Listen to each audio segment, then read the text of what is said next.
Last class में हम लोगों ने इम्पल्स पढ़ा था, याद है?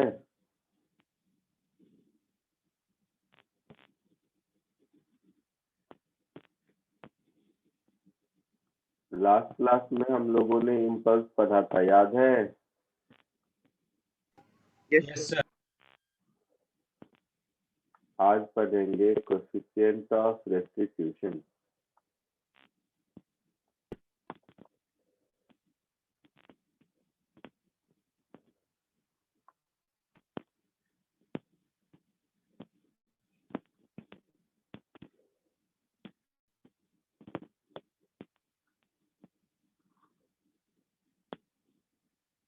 ये क्या होता है कि जब भी दो बॉडी कोई भी शेप साइज, सब मान लो ये एक बॉडी है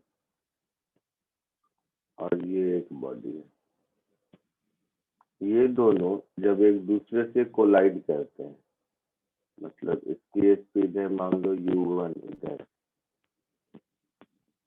और इसकी स्पीड है u2 इधर। अगर u1 u2 से बड़ा है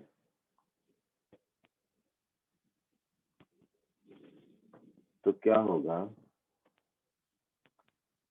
दोनों एक दूसरे से मिलेंगे, दोनों एक दूसरे से टकराएगा ना।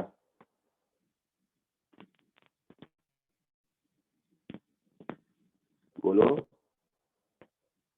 हाँ सर।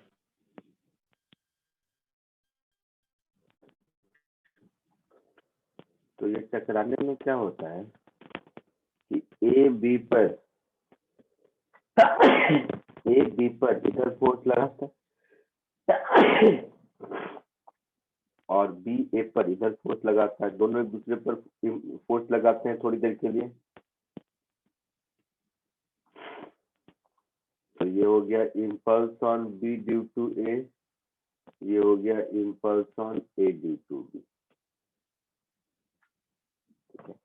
जब तक ये दोनों कांटेक्ट में रहते हैं तब तक ये कॉमन वेलोसिटी से मूव करता है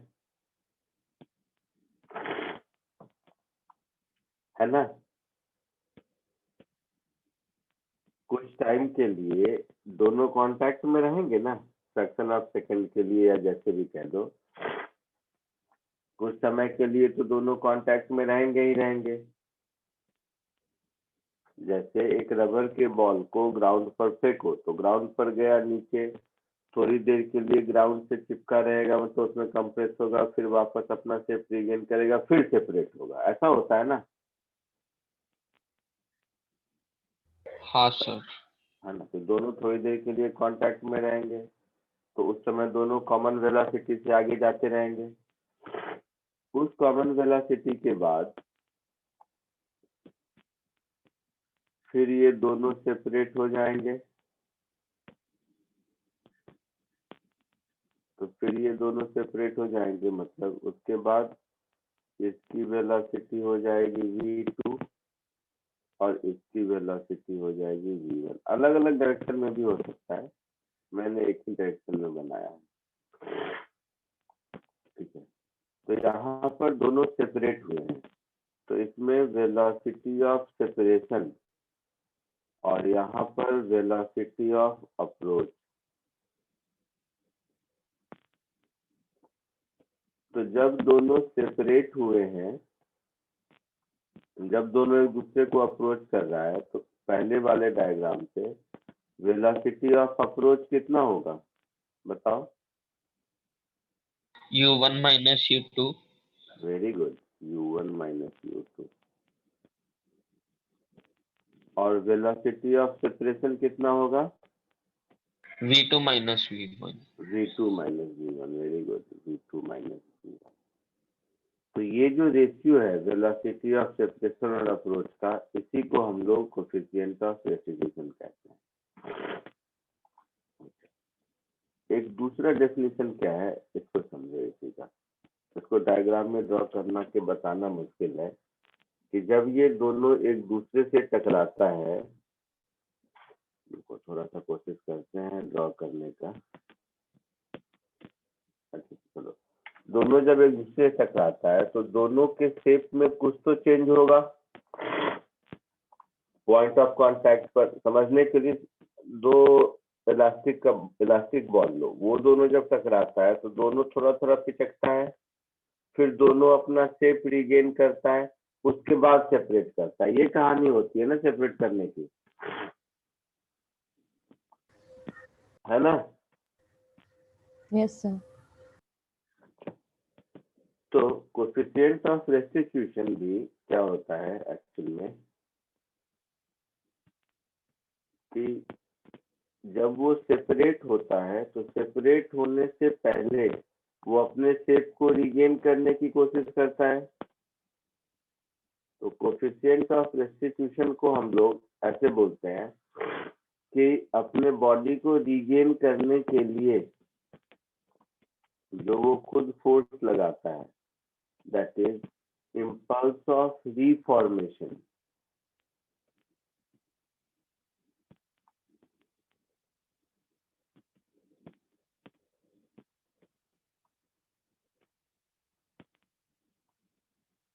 अपॉन impulse of deformation.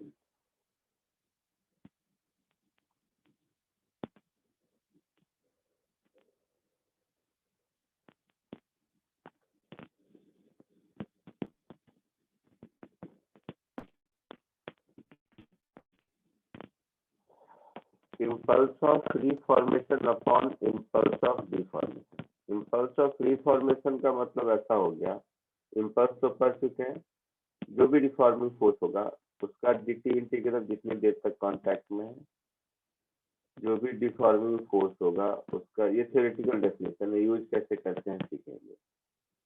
और ये एक डेफिनेशन है, और इसी का दूसरा डेफिनेशन है E is equal to velocity of separation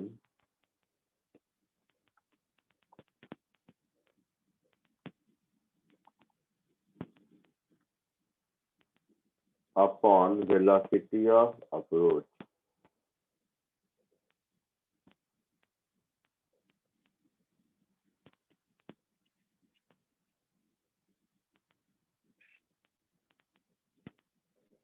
तो इस डायग्राम से V2 माइनस V1 डायग्राम, ये V2 माइनस V1 वाला फॉर्मूला इंपॉर्टेंट नहीं है, velocity of separation upon approach ये इंपॉर्टेंट है। कैसे यूज करेंगे, वो अलग अलग डायरेक्शन होगा तो वो चेंज होता जाएगा, इसके लिए velocity of separation upon approach ये याद रखिए।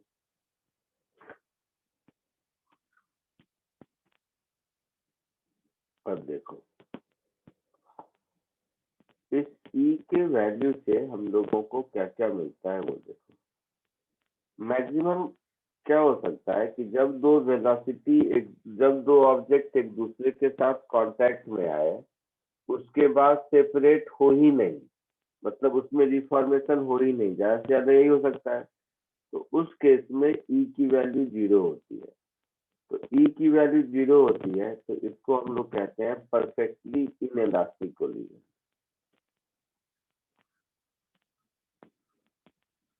तो इसको हम लोग बोलते हैं perfectly inelastic collision.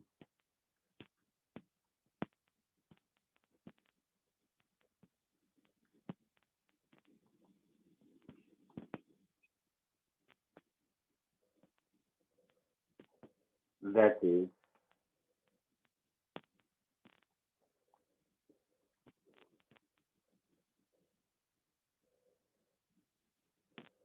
no impulse of reformation.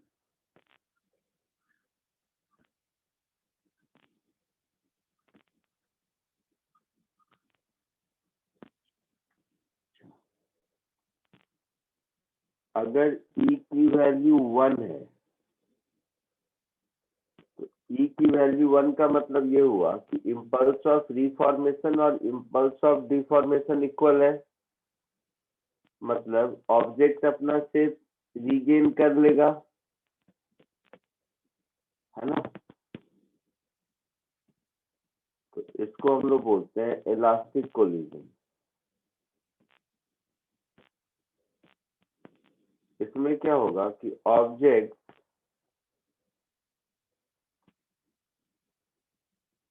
will regain their shapes. ठीक है, और E की वैल्यू 0 और 1 के बीच कुछ है, तो इसको भी हम लोग इनइलास्टिक कोलिजन ही कहते हैं।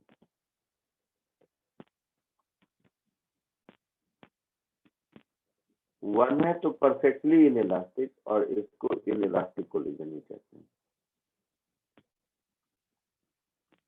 ये बात समझ आई? तो परफेक्टली इनइलास्टिक,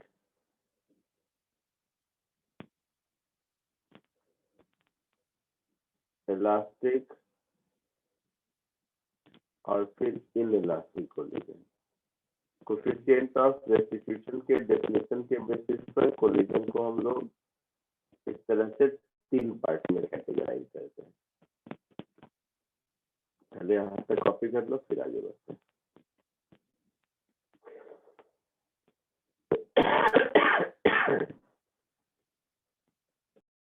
सर E1 से ज्यादा नहीं हो सकता? नहीं, E1 से ज्यादा नहीं हो सकता।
हो गया? नहीं सर।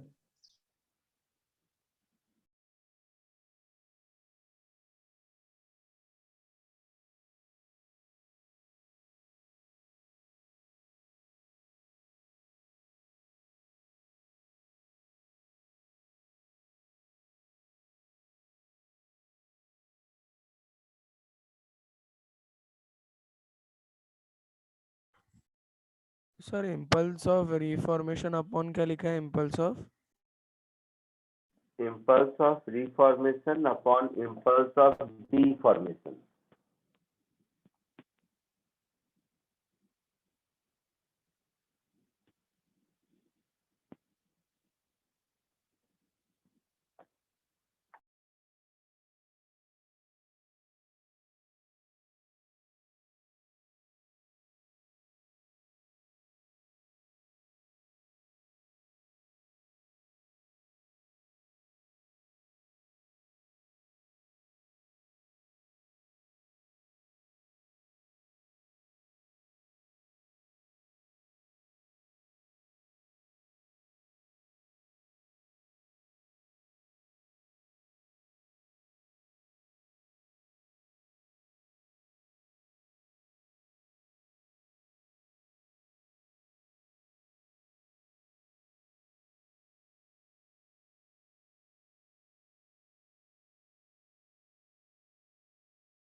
हो गया?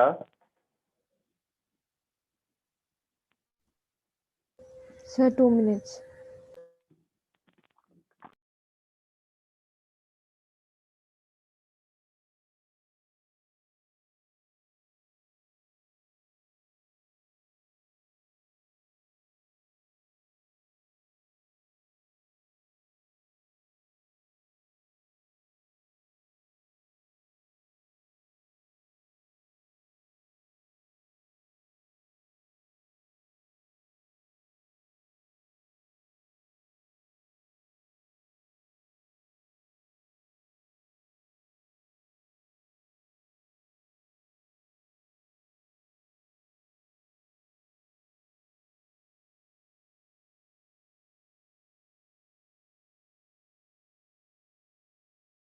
Done, sir.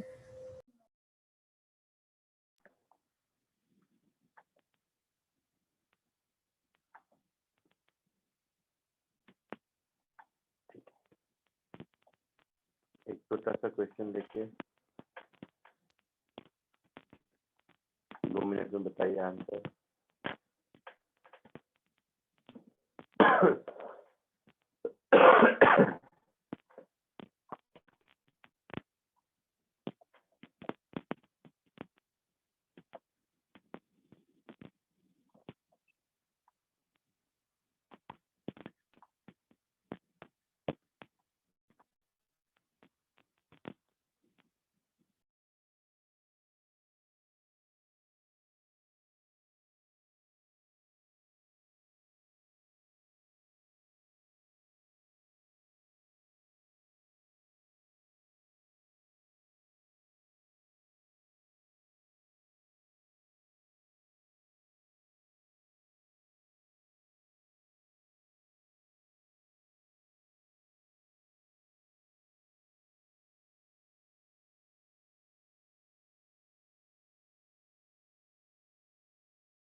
आया answer?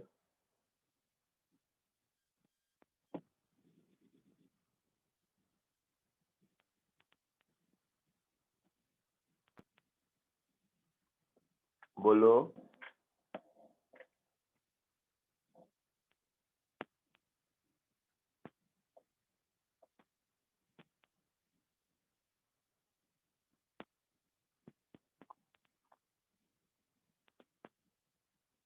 Sir E square H. Very good. ये इसको क्या है?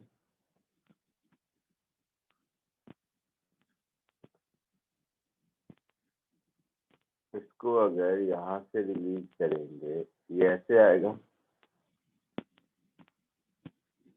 तो जब ये इससे टकराएगा उस समय इसकी वेलोसिटी √2gh नीचे होगी। Yes sir. कॉमन सेंस है।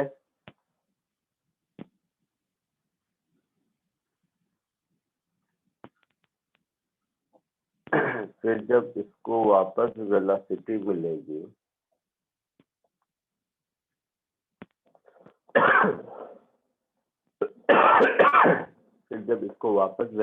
मिलेगी तो वो मिल जाएगी E इंटू √2gh मिलेगी। Yes sir.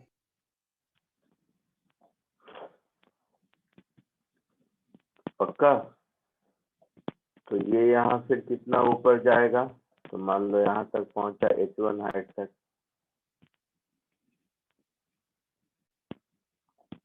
तो ये h1 क्या हो जाएगा? v²/2g होगा ना। That is E² into 2gh/2g, that is E²h। ये आंसर होगा।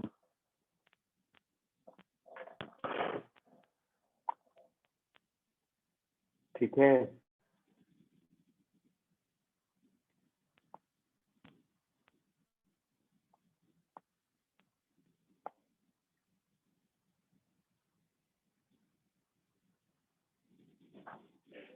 बोलो। ठीक है। यहाँ तक कोई डाउट किसी को?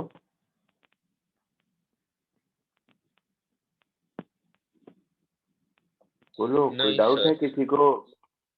नहीं। अब यहीं से मैं एक चीज सिखाता हूँ। वो इम्पल्स ऑफ डिफॉर्मेशन और रिफॉर्मेशन जो था वो क्या था, देखो। जब ये ग्राउंड के साथ टकरा रहा होगा तो यहाँ पर इंस्टेंटेनियसली रेस्ट पे आया होगा। ये बॉल नीचे आया होगा, ग्राउंड से टकराया होगा, कंप्रेस होता गया होगा, रेस्ट पर आया होगा, फिर अपना शेप रीगेन किया होगा और फिर भी स्पीड ऊपर की ओर मिला होगा। यही कहानी हुई होगी, है ना। Yes sir. तो इस केस में अगर मैं पूछूं कि इम्पल्स ऑफ डिफॉर्मेशन कितना है,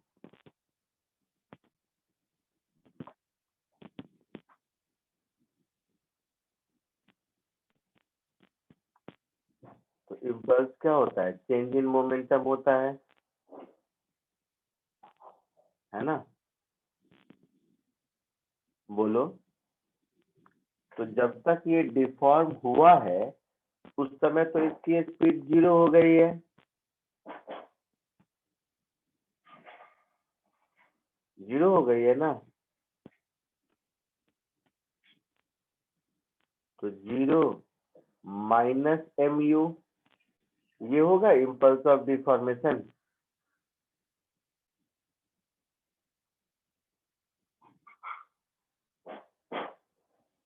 और इस इम्पल्स का डायरेक्शन किधर होगा? नीचे की ओर। फिर जो इम्पल्स ऑफ रिफॉर्मेशन होगा उस इम्पल्स ऑफ रिफॉर्मेशन में इसको 0 से v वेलोसिटी मिली है।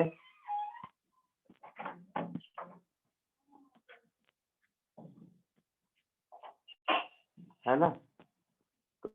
इम्पल्स ऑफ रिफॉर्मेशन में जब इसको चेंज इन मोमेंटम लिखेंगे तो फाइनली वी वेलोसिटी ऊपर मिली है और इनिशियली 0 थी, तो impulse of reformation mv upward हुआ, हाँ सर। ये mu डाउनवर्ड और ये mv अपवर्ड। तो यहाँ से भी ई करेंगे तो v बाई यू ही मिलेगा। ये बात आया समझ में।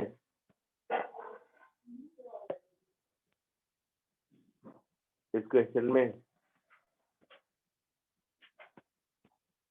जरूरत नहीं है, जस्ट ऐसे ही सिखा रहा हूँ क्योंकि उसका मैथमेटिकल यूज कहीं मिलेगा नहीं इम्पल्स ऑफ रिफॉर्मेशन और डिफॉर्मेशन का, लेकिन निकाल सकते हैं। एक क्वेश्चन ढूंढ के कराऊंगा भी मैं जिसमें कि यूज कर सकते हैं उसको। आगे बढ़े।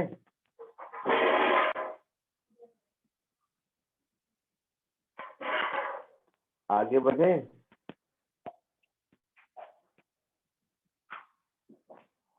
बोलो तो सही कुछ तो। Yes sir.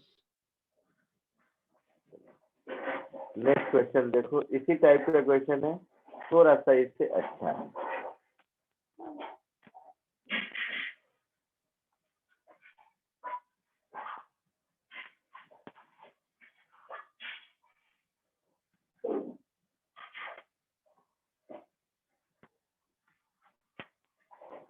इसको कोशिश कीजिए।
हो गया? बोलो। सर फर्स्ट पार्ट का आ रहा है √2h/g/1 - e। देखो यहाँ से कितने हाइट से है? h से। h हाइट से चला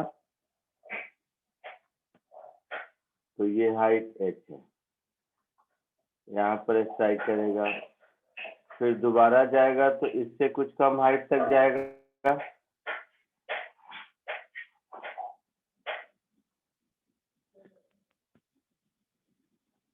फिर यहाँ से यहाँ जाके फिर वापस टकराएगा, और फिर जब रिबाउंड करेगा तो फिर इससे कुछ कम हाइट तक जाएगा। यही कहानी चलती रहेगी। सर पहले का आंसर आ रहा है 1+e/(1 - e)((2h/g)। देखते हैं, जो भी आंसर फिर बाद में आते हैं। ऐसा होगा हर कोलिजन में इसकी हाइट कम होती जाएगी,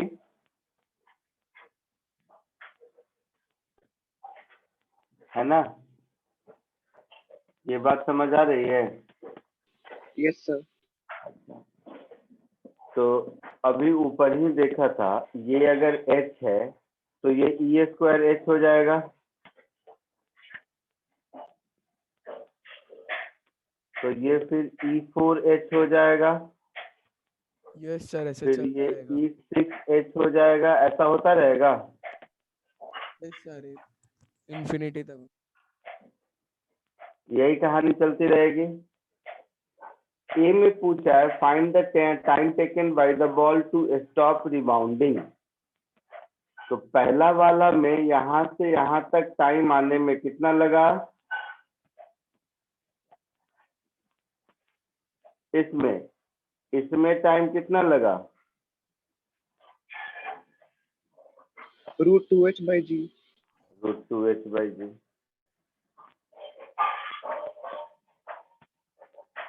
इसमें टाइम कितना लगा?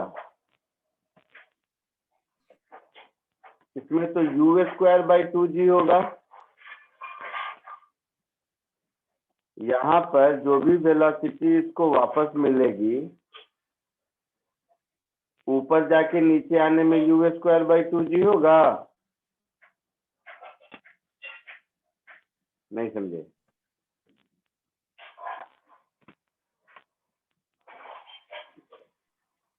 तो सुनो, ये जब यहाँ पर टकराएगा तो वेलोसिटी होगा √2gh। यहाँ से जब ऊपर जाएगा तो अब वेलोसिटी हो जाएगा e टाइम्स √2gh। फिर वापस आके यहाँ से जब ऊपर जाएगा तो फिर e² टाइम्स √2gh। यही होता रहेगा यस सर। वेलोसिटी। तो पहले वाले में टोटल टाइम मुझे चाहिए, तो पहले वाले का टाइम तो होगा √2h/g। सबको मालूम है? Yes sir. √2h/g। पहला वाला था मजा, अब लग रहा है डर। तो बेटा पहले हम मजे के विषय में जानते थे, लेकिन मजा है डर में। कोई कुछ पूछ रहा है? हाँ।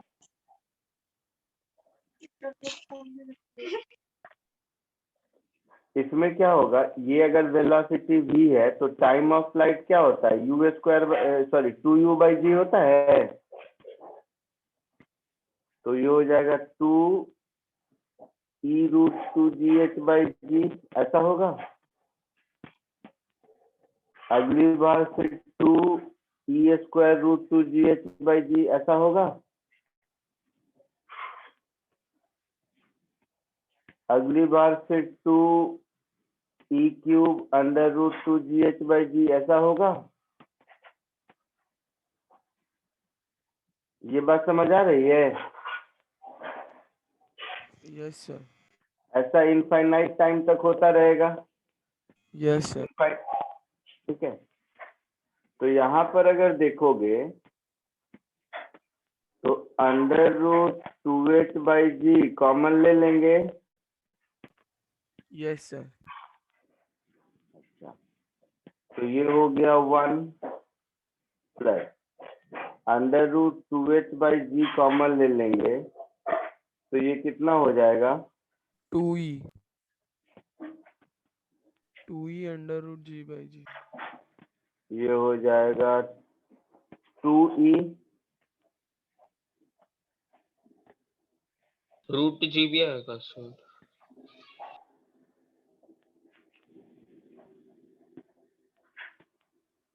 नहीं सर, रूट जी और वो वाला रूट जी दोनों मिलके कट हो जाएंगे। सर 2 ही आएगा। 2e आएगा सर। नहीं नहीं, ये रूट के बाहर है जी ना। हाँ सर, हाँ लेकिन सर, वो उसका पर बाहर वाला रूट कट जी हो और जाएगा अंदर ऊपर वाला वाले रूट से। जी दोनों का साथ में कट हो जाएगा। हाँ तो ये रूट नीचे रूट जी बचेगा तो 2h/g वो बाहर ले लिया आएगा। सर। ये फिर 2e² हो जाएगा। यस सर, अभी 2e क्यूब ऐसे फिर इनफाइनाइट। ये 2e³ हो जाएगा, ऐसा चलता रहेगा, यस सर। है ना। Yes sir.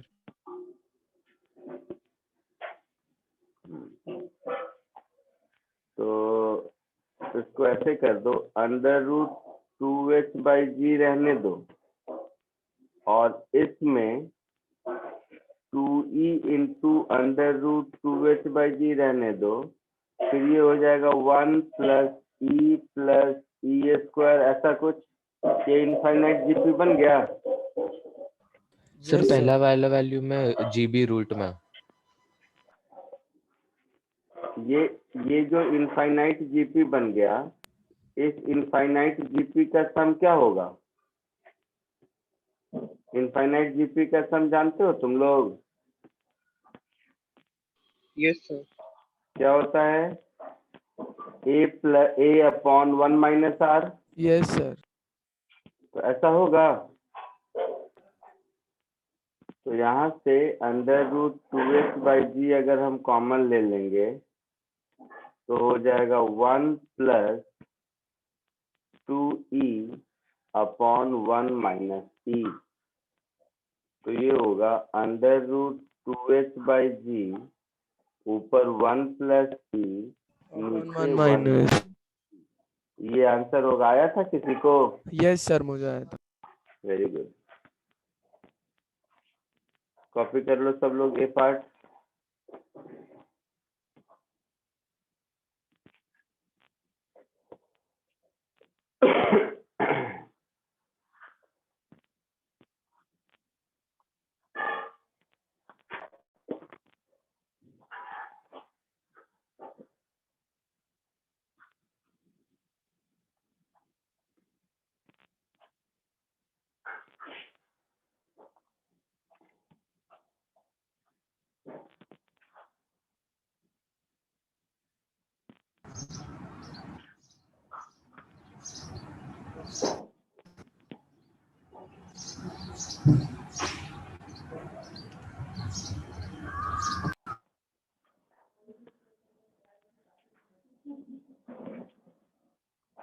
आगे बढ़ूं?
हो गया।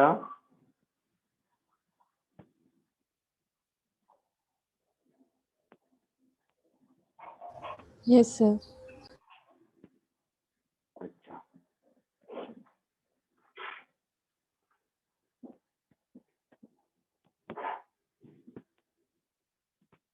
अब बी पार्ट में पूछा है find the total change in momentum in this time. दो तरीका है सॉल्व करने का। हर एक कोलिजन में मान लो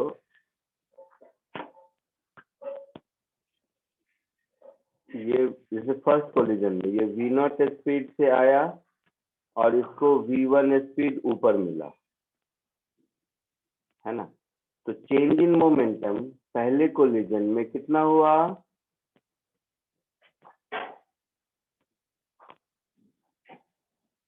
बोलो। m v0 प्लस v1 हुआ।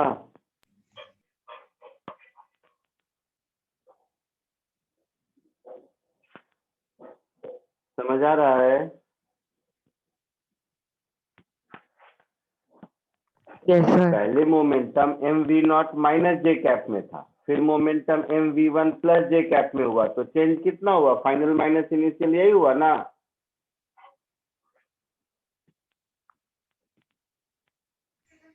बोलो। Yes sir. Yes sir. दूसरे में ऐसा हुआ।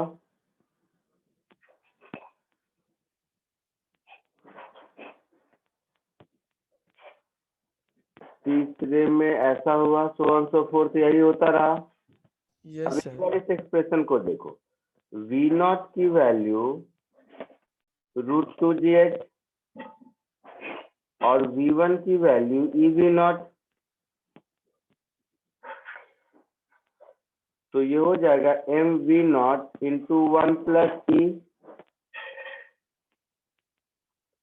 ये हो जाएगा e times mv0 into 1 plus ई,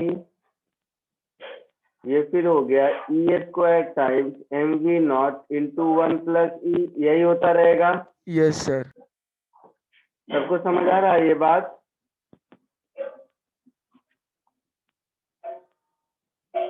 बोलो।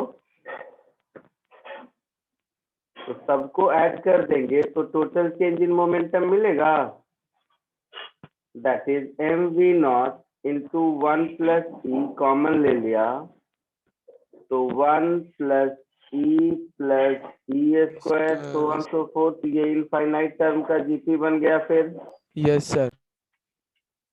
तो ये हो जाएगा mv0 1 plus E into 1 upon 1 minus E, yes sir. और v0 की वैल्यू √2gh, तो m under √2gh 1 plus E upon 1 minus upon 1 minus E, ये हमारा आंसर होगा, है ना। इसका एक अल्टरनेटिव मेथड भी है, एक लाइन में बता सकते हैं। कोई भी चेंज इन मोमेंटम क्या होता है? फोर्स इनटू टाइम टेकन, यही होता है ना। तो इस पूरे प्रोसेस में फोर्स तो mg लग रहा है ऐसा? बोलो। Yes sir. और टाइम टेकन ऊपर निकाल चुके हैं इतना, यस सर। ये पार्ट में टाइम टेकन निकाल चुके हैं ना। हाँ सर। तो वो पुट करके देखो तो आता है कि नहीं, मुझे लगता है आना चाहिए। यस सर, वही क्या आ रहा है। आंसर था? अंडर रूट 2h अपॉन जी 2h अपॉन जी, और इधर 1 plus E upon 1 minus E, ऐसा था। Yes sir.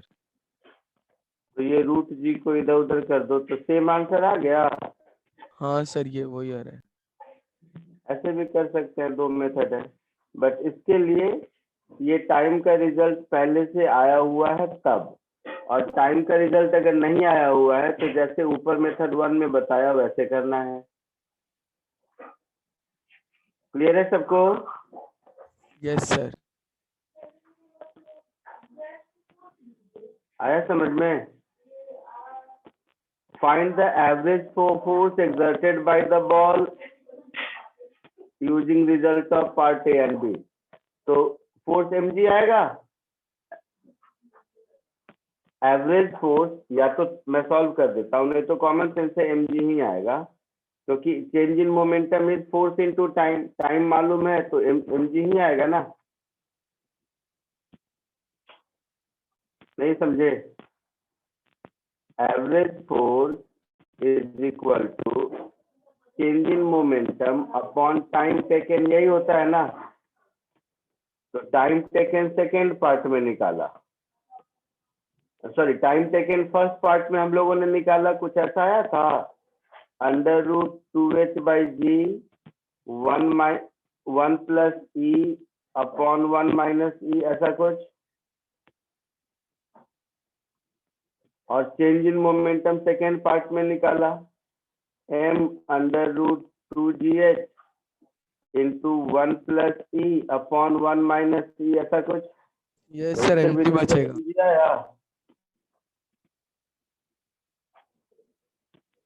आया समझ में? Yes sir. जल्दी से इसको कॉपी कर लो, जो भी करना है। A B C part, A part तो कर चुके हो कॉपी शायद,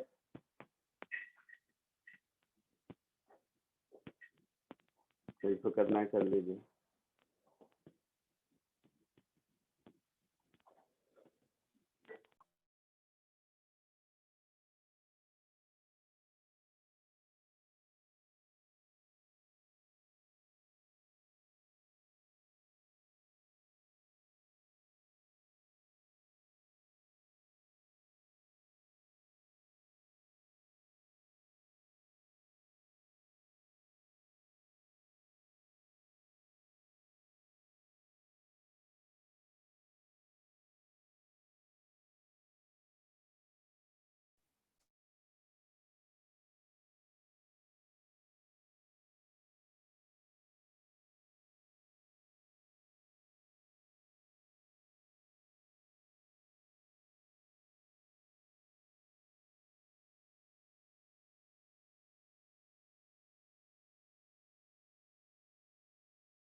हो गया? आगे बढ़ूं? Yes sir. चलो अब थोड़ा आगे बढ़ाते हैं। दो वर्ड होता है जो सुनने में थोड़ा एक जैसा लगता है बट थोड़ा थोड़ा डिफरेंट है और उसके हिसाब से सब कुछ चेंज हो जाता है। एक होता है लाइन ऑफ मोशन,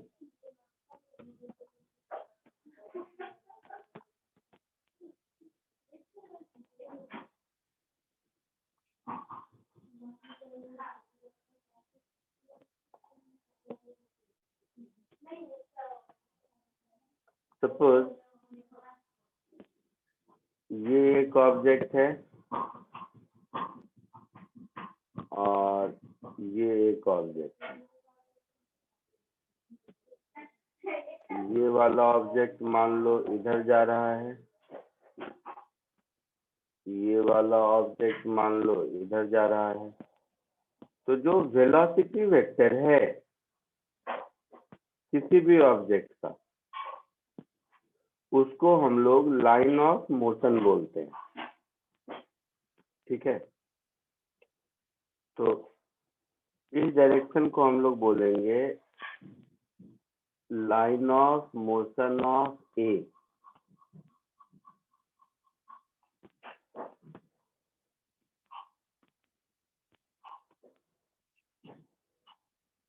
इसको हम लोग बोलेंगे line of motion of B.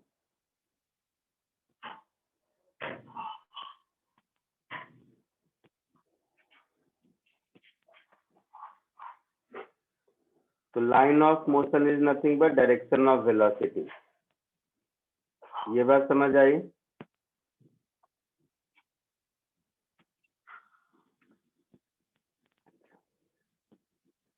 तो यहाँ से लिख देता हूँ, line of motion is direction of velocity.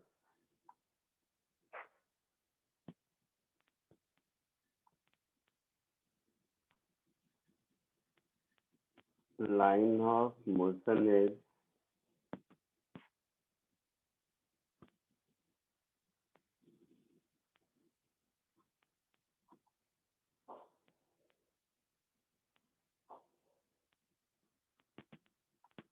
Direction of velocity. एक दूसरा होता है लाइन ऑफ इम्पैक्ट।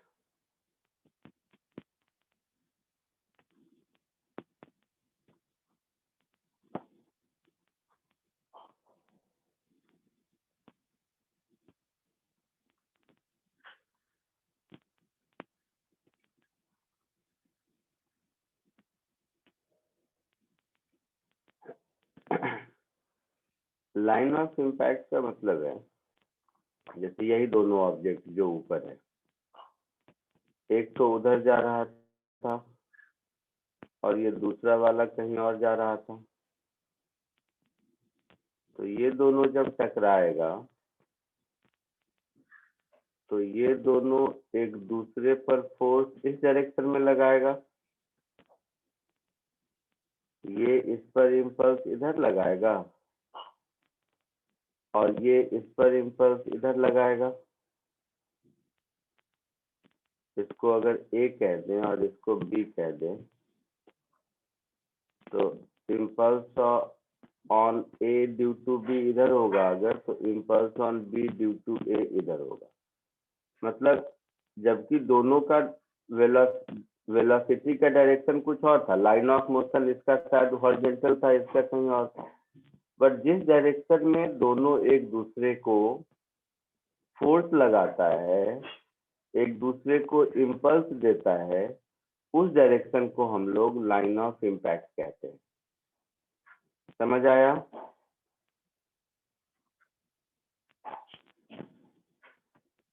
तो line passing through common normal at the surface of contact. Definition बोलोगे तो ऐसा, लाइन पासिंग थ्रू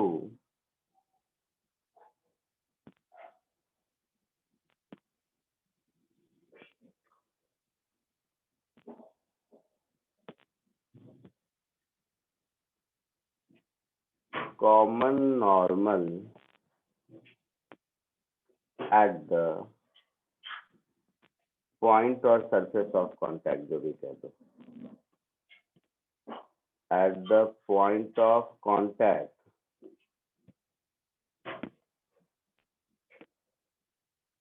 ठीक है, तो ये हमारा लाइन ऑफ इम्पैक्ट कहलाएगा।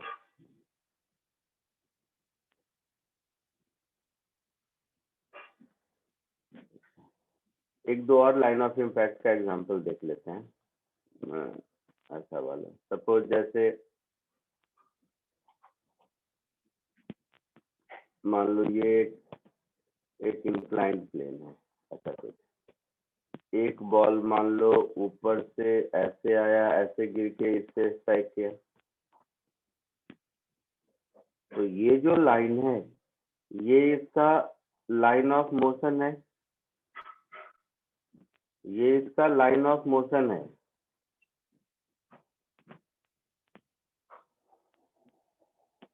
बट जब ये टकराएगा तो ये दोनों एक दूसरे पर फोर्स इस डायरेक्शन में लगाएगा ना, जो कॉमन नॉर्मल है यहाँ पर, सरफेस नॉर्मल रिएक्शन है ना, उसके बाद कहीं भी जाए उससे नहीं मुझे मतलब है। तो ये होगा लाइन ऑफ इम्पैक्ट। आया समझ में? Yes, sir.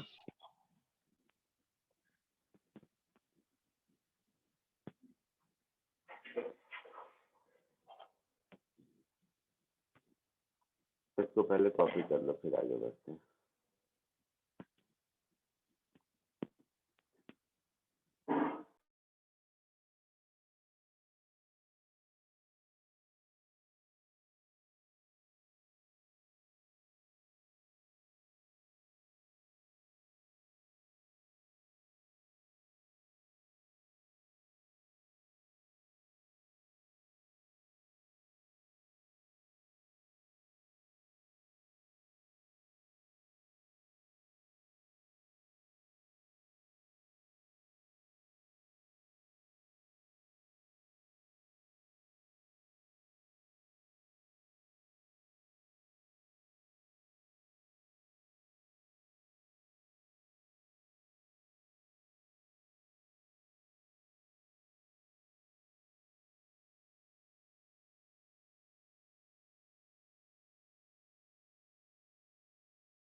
हो गया सबका? Yes sir. Yes sir. Sir वो क्या लिखा है लाइन पासिंग थ्रू? कहाँ पे बेटा? Line passing through common normal at the point of contact. Okay sir. तो ये बताने के पीछे पर्पस ये है कि जब हेड ऑन कोलिजन होता है तब तो ठीक है, जब भी कभी लाइन ऑफ इम्पैक्ट और लाइन ऑफ मोशन अलग अलग है, ऑब्लिक है, तो उस केस में coefficient of restitution line of impact के लॉन्ग लेंगे, है ना? लेंगे क्या, मतलब कॉमन सेंस है ना कि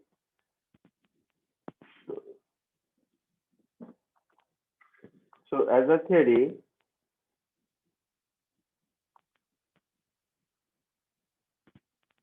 whenever line of motion and line of impact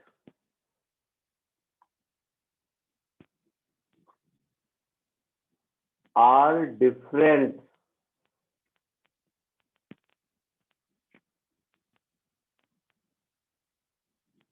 then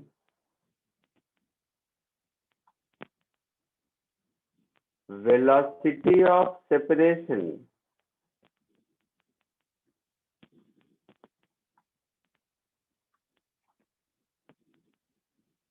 and velocity of approach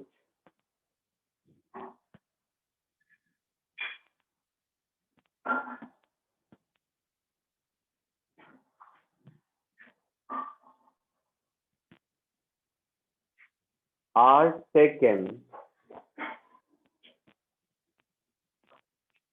along line of impact.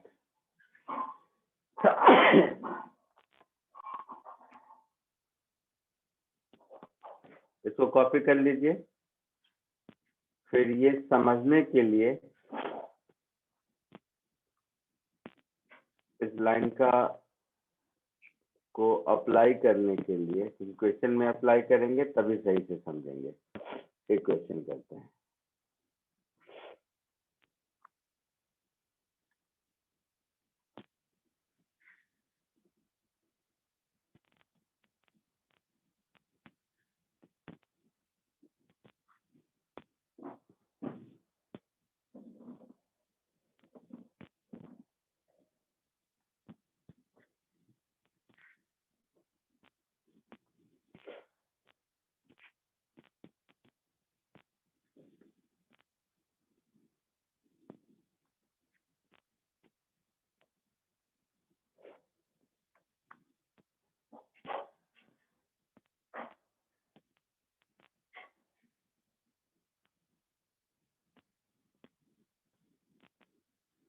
तो सही से विजुलाइज हो, इसलिए क्वेश्चन में एक डायग्राम भी दे देता हूँ।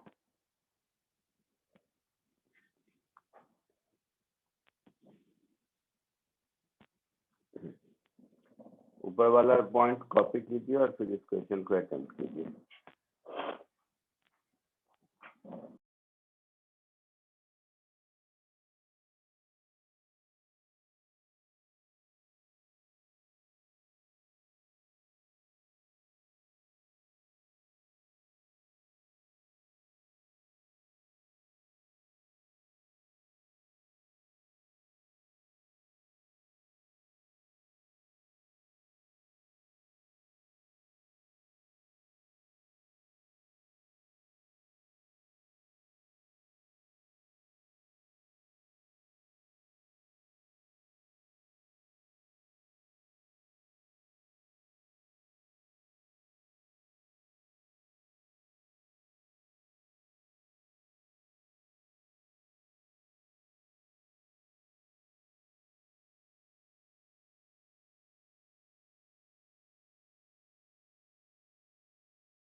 है आंसर?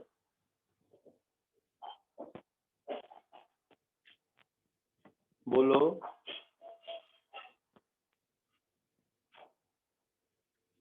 हम लोगों को थीटा डैश और वी डैश निकालना है।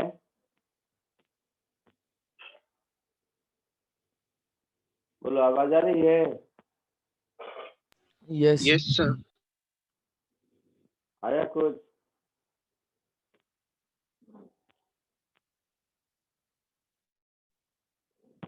दो चीज सीखेंगे इससे, दो कॉन्सेप्ट। ये अगर थीटा है तो ये भी थीटा होगा,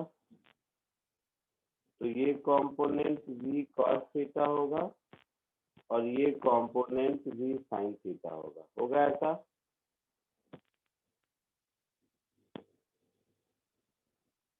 होगा। Yes, sir. और ये थीटा डैश है तो ये भी थीटा डैश होगा, तो ये component v dash sin theta dash होगा और ये component v dash cos theta dash होगा ऐसा?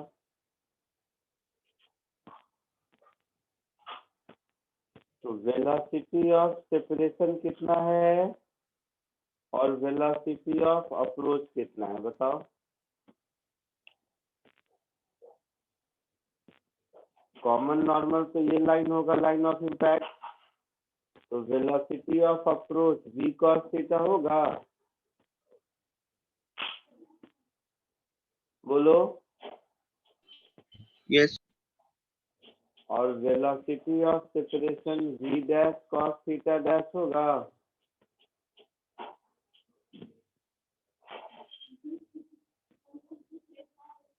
बोलो। Yes, sir. और कोफिशिएंट ऑफ रेस्टिट्यूशन e है, तो हम ऐसा लिख सकते हैं v dash cos theta dash is equal to e times v cos theta.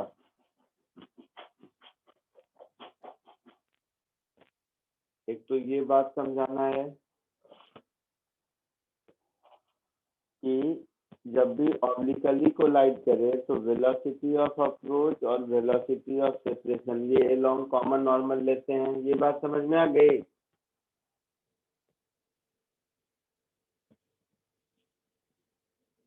बोलो।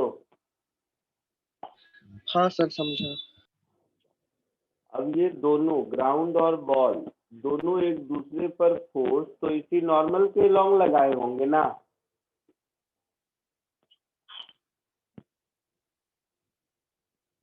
दोनों एक दूसरे पर फोर्स या इम्पल्स लाइन ऑफ इम्पैक्ट के अलोंग ही लगाया होगा। Yes, sir. है ना? बोलो ना, हाँ या ना, कुछ तो बताओ। Yes, sir. मतलब लाइन ऑफ इम्पैक्ट के परपेंडिकुलर डायरेक्शन में कोई फोर्स नहीं लगा होगा बॉल पर, कोई फोर्स नहीं, कोई इम्पल्स नहीं, मतलब बॉल का momentum along the direction perpendicular to line of impact कोई चेंज नहीं होना चाहिए।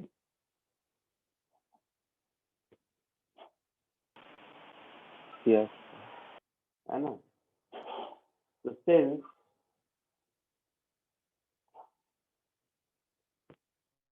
impulse were imparted to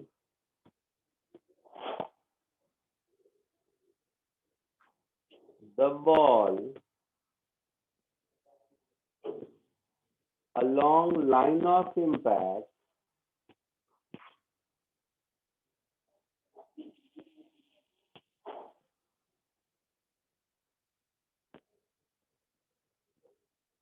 hence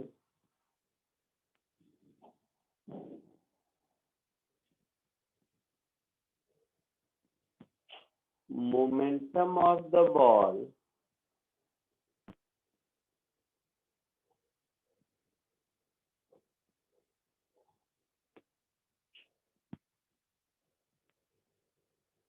perpendicular to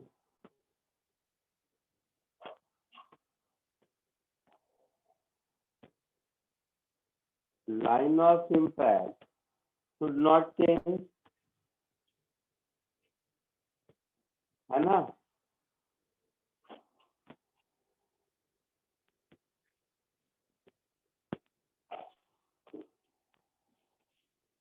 ये बात समझ आई? तो इसका मतलब हो गया m into v sine theta is equal to m into v dash sine theta dash होगा। मतलब finally v sine theta is equal to v dash sine theta dash. ये दूसरा इक्वेशन मिल गया, है ना? इससे दोनों को डिवाइड कर देंगे तो थीटा डैश मिल जाएगा, स्क्वायर करके ऐड कर देंगे, ऐसे कर दो v dash sine theta dash is equal to v sine theta, ऐसी बात है। तो दोनों को डिवाइड कर देंगे तो थीटा डैश मिल जाएगा, दोनों को स्क्वायर करके ऐड कर देंगे तो v डैश मिल जाएगा, है ना? सो फ्रॉम 1 एंड 2 दोनों को डिवाइड कर दिया तो tan theta dash this will be equal to दोनों साइन बाई कॉस, तो 1 by e sir cot theta.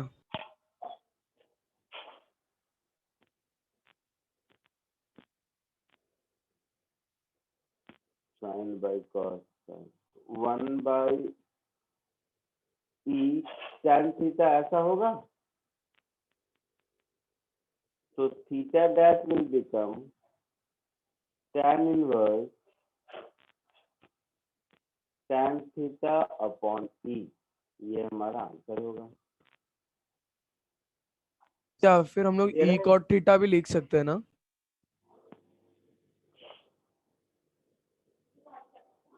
हाँ, तो उस केस में cot थीटा डैश मिलेगा ना, cot theta dash is e cot theta मिलेगा, tan नहीं मिलेगा उस केस में ना। आया समझ में?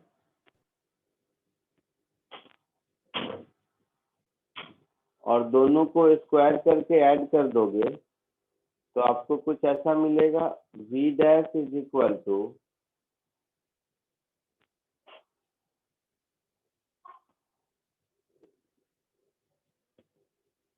Under root v square sine square theta plus e square v square cos square theta. समझ आया कैसे? तो v under root sine square theta plus e square cos square theta, ये v डैश की वैल्यू मिल गई। क्लियर है?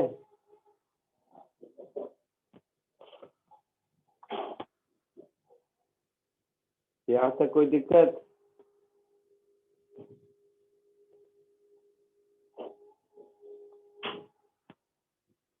बोलो।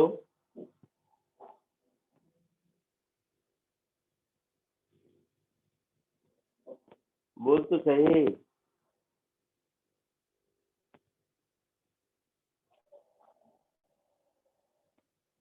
बोलता ही नहीं है तुम लोग। कोई Yes, प्रॉब्लम है? sir. आता है? जल्दी कॉपी कर लो।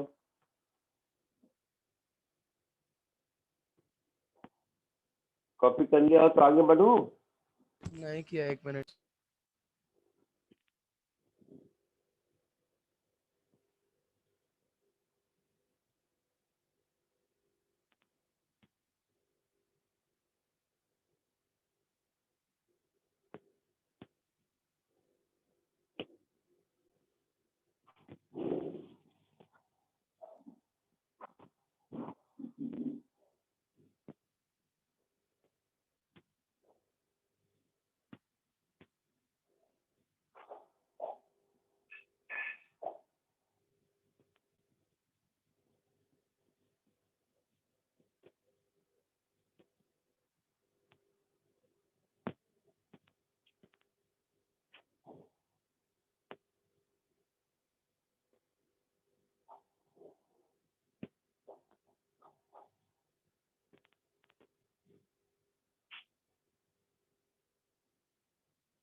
हो गया, आगे बढ़ूं?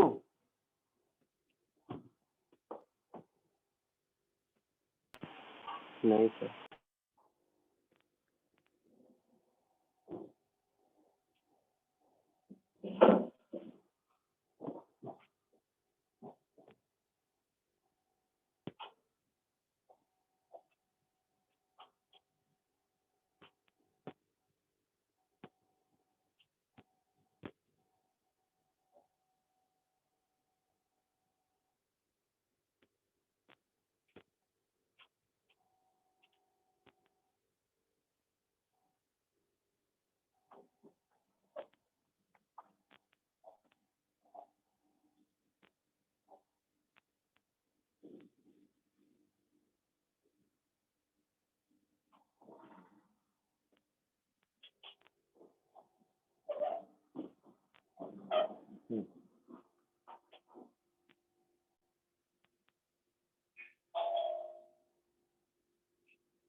Done sir.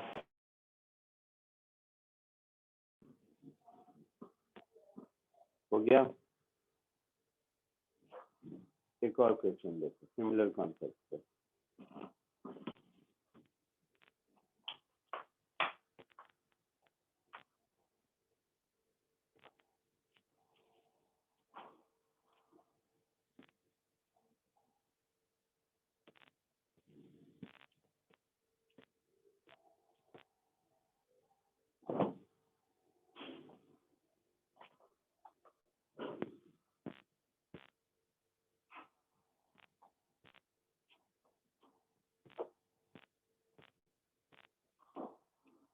इसको कोशिश करो।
आया कुछ आंसर?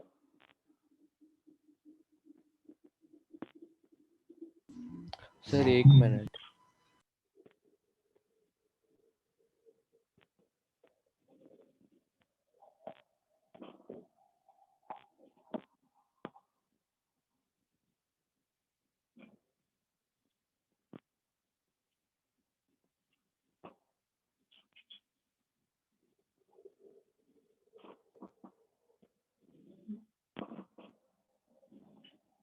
ये कुछ यूएक्स है, ये कुछ यूवाई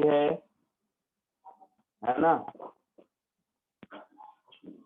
यहाँ पर स्ट्राइक करने के बाद अभी जो सिखाया, इस यूएक्स में तो कोई चेंज नहीं होगा, और ये यूआई इसको ई टाइम्स यूआई मिल जाएगा, हाँ या ना? Yes sir. यहाँ तक समझ आया? ए है ratio of time of flight. तो पहले वाले प्रोजेक्ट टाइम ऑफ फ्लाइट क्या होता है वैसे?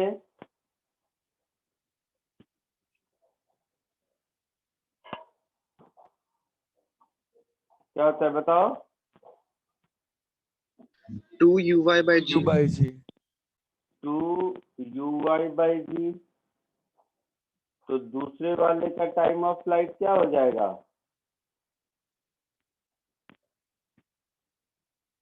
2 टाइम्स EUI/g होगा। Yes sir. तो ए में क्या पूछा है? Ratio of time of flight. तो क्या आंसर होगा? 1/e होगा।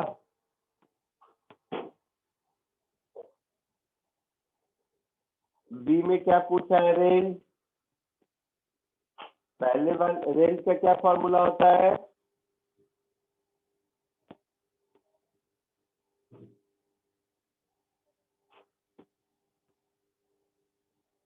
टू इंटू यूएक्स इंटू यूआई/जी होता है। Yes sir. तो सेकेंड का रेंज क्या हो जाएगा? 2 इंटू यूएक्स, यूआई मेरा चेंज होके ई टाइम्स यूआई हो गया है अपॉन जी। तो बी क्या बोला है? किसका रेंज है? रेशियो है, रेंज का रेशियो है R1/R2। तो ये भी 1/e होगा।